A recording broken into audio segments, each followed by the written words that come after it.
Corona के नए variant Omicron पर पहले से मौजूद कोविड-19 वैक्सीन के असर को लेकर भले ही एक्सपर्ट्स में अलग अलग तरह की राय है, लेकिन अब खास तौर पर इसी वेरिएंट को निशाना बनाने वाली वैक्सीन भी चल आ रही है। खास बात यह है कि ओमिक्रॉन को हराने वाली ये नई वेरिएंट स्पेसिफिक वैक्सीन हिंदुस्तान में ही बनेगी। पुणे की जिनोवा बायोफार्मास्यूटिकल्स ने इस नई तरह की वैक्सीन को तैयार किया है और जल्द ही इसकी ह्यूमन ट्रायल्स शुरू होने जा रहे हैं।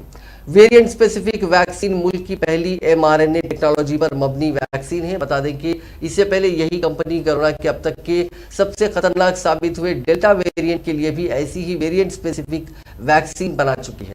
हालांकि अभी इसके आखिरी फेज के ट्रायल के लिए मरकजी हुकूमत ने मंजूरी नहीं दी है और अब ये अमल शुरू हुआ है। mRNA या मैसेंजर RNA जेनेटिक कोड का एक छोटा सा हिस्सा है जो हमारे सेल्स में प्रोटीन बनाता है।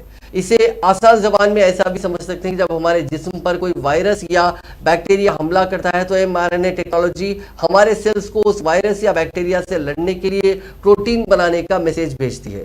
इससे हमारे इम्यून सिस्टम को जो जरूरी प्रोटीन चाहिए वो मिल जाते हैं और हमारे जिस्म में एंटीबॉडी बन जाती है।